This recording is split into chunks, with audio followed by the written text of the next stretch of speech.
দর্শক আপনাদেরকে জানিয়েছিলাম অনিয়মিত অভিবাসীদের ইউরোপ থেকে ফেরত পাঠাতে দ্রুততরভাবে ফেরত পাঠাতে ইউরোপিয়ান ইউনিয়ন একটি পরিকল্পনা করছে। সেই পরিকল্পনাটি প্রকাশ করবে 11ই মার্চ গত মঙ্গলবার।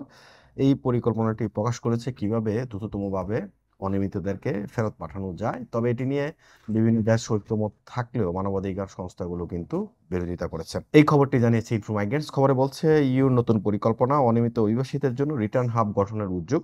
দীর্ঘ কয়েক মাস আলোচনার পর ইউরোপিয়ান ইউনিয়ন মঙ্গলবার অনিয়মিত অভিবাসীদের বহিষ্কার দ্রুততম করার জন্য নতুন পরিকল্পনা প্রকাশ করেছে। সাম্প্রতিক বছরগুলোতে অভিবাসন নীতি কঠোর করার জন্য ইইউ চাপেও রয়েছে। ইউরোপীয় কমিশন মঙ্গলবার প্রত্যাবর্তন কেন্দ্র বা রিটার্ন হাব গঠনের একটি উদ্যোগ বা প্রস্তাব উত্থাপন করেছে। কিছু সদস্য দেশ এই উদ্যোগের পক্ষে থাকলেও মানবাধিকার সংস্থাগুলো এটির কঠোর সমালোচনা করেছে। বর্তমানে ইইউ দেশগুলোতে অনিয়মিত অভিবাসীদের বহিষ্কারের হার 20%-এরও কম। এই হার বাড়ানোর লক্ষ্যে ব্রাসেলসে সদস্য রাষ্ট্রগুলো দ্রুত ব্যবস্থা নিতে বলছে। পরিকল্পিত পদক্ষেপ সদস্য রাষ্ট্রগুলোকে ইউর বাইরের অঞ্চলে অভিবাসী কেন্দ্র স্থাপনের অনুমতি দেওয়া হবে যাদের আশ্রয় আবেদন প্রত্যাখ্যান হয়েছে এবং যারা দেশ ছাড়ার আইনি নির্দেশের আওতায় রয়েছে তাদের নতুন রিটার্ন হাবে পাঠানো হবে। ইইউ নিজস্ব কোনো কেন্দ্র পরিচালনা করবে না, বরং সদস্য দেশগুলোর উপর এই দায়িত্ব ছেড়ে দেবে।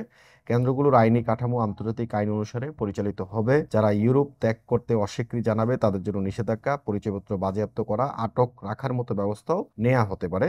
এক দেশ কর্তৃক নেওয়া সিদ্ধান্ত অন্য দেশেও কার্যকর হবে, যেমন অস্ট্রিয়া নেওয়া সিদ্ধান্ত স্পেনেও প্রয়োগ করা যেতে পারে। এটা নিয়ে যে প্রতিক্রিয়া বা বিতর্ক শুরু হয়েছে সেটি হচ্ছে ইউরোপীয় কমিশন সদস্য ম্যাগনাস ব্রুনার বলছেন এই পদক্ষেপগুলোর মধ্যে মানুষের কাছে এই বার্তা যাবে যে ইউরোপে যা ঘটছে তার উপর আমাদের নিয়ন্ত্রণ আছে। Europe think tank migration policy ইনস্টিটিউটের সহযোগী পরিচালক কামিল ওকুদ জানান, আশ্রয় সংক্রান্ত ইস্যুতে সদস্য রাষ্ট্রগুলোর মধ্যে অধৈর্যতা বাড়ছে। তারা ব্রাসেলস থেকে কঠোর নীতির দাবি জানাচ্ছেন। তবে তিনি বলেন ইউর এই পরিকল্পনা বাস্তবায়ন নিয়ে অনেক প্রশ্ন রয়ে গেছে। বিশেষ করে রিটার্ন হাব পরিচালনার দায়িত্ব কার হাতে থাকবে তা স্পষ্ট নয়। অর্থায়নের দায়িত্ব কে নেবে, ইউরোপিয়ান তহবিল কি এই প্রকল্পে ব্যবহৃত হবে, এসব বিষয় এখনো অনিশ্চিত। তো সুতরাং এই যে কয়েকটা কথা বললাম যে জিনিসগুলো তারা বলছে এগুলো করবে, এগুলো করাটা এত সহজ না। কারণ হচ্ছে কি এখানে টাকার প্রয়োজন আছে, এখানে রিস্ক নেওয়ার প্রয়োজন আছে, এখানে দায়িত্ব নেওয়ার প্রয়োজন আছে। এখনো এগুলো শুধুমাত্র একটা খসড়া প্রক্রিয়া আসলে তারা প্রকাশ করেছে, যেখানে যদি কোনো দেশ চায় যে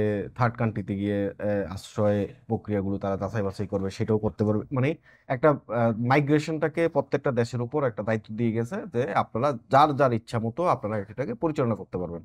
এই হচ্ছে মূল ঘটনা। তবে এটা কিন্তু হবে না। কেন হবে না? কারণ এখানে অনেক বাধা আসবে। মানবাধিকার সংগঠনগুলো তারপরে হচ্ছে বিভিন্ন এনজিও সংস্থা তারা কিন্তু এগুলোতে বাধা দিবে যে এটা অমানবিক, এটা বলে তারা বাধা দিবে। ইতিমধ্যে কিন্তু এটা নিয়ে কথা হচ্ছে যে যে সমস্ত ইউরোপিয়ান ইউনিয়ন যে কয়েকটা প্রস্তাব তারা খসড়া তুলে ধরছে সেই প্রস্তাবের মধ্যেই মানবাধিকার সংস্থাগুলো বলছে যে এগুলো আসলে অমানবিক কাজকর্ম। তো সুতরাং ইউরোপীয় ইউনিয়নের এই প্রকল্প হয়তোবা আমি মনে করি এটা আলোর মুখ দেখবে না। তবে কিছু কিছু দেশ হয়তোবা ব্যক্তি উদ্যোগে তারা যে অভিবাসী ফেরত পাঠানোর যে প্রক্রিয়াটা যেটা 20% আছে সেটা বাড়াবে, এবং কিছু কিছু দেশ হয়তোবা তার দেশের নিরাপত্তার কথা চিন্তা করে যারা অনিয়মিত অভিবাসী আছে তাদেরকে তাদের নির্দেশে তার নিজ উদ্যোগে সেটা ফেরত পাঠাবে।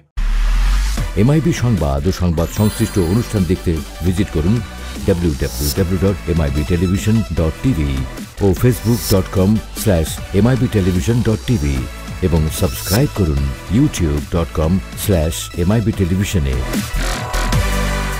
এমআইবি টেলিভিশন, সত্য খবর, সঠিক খবর।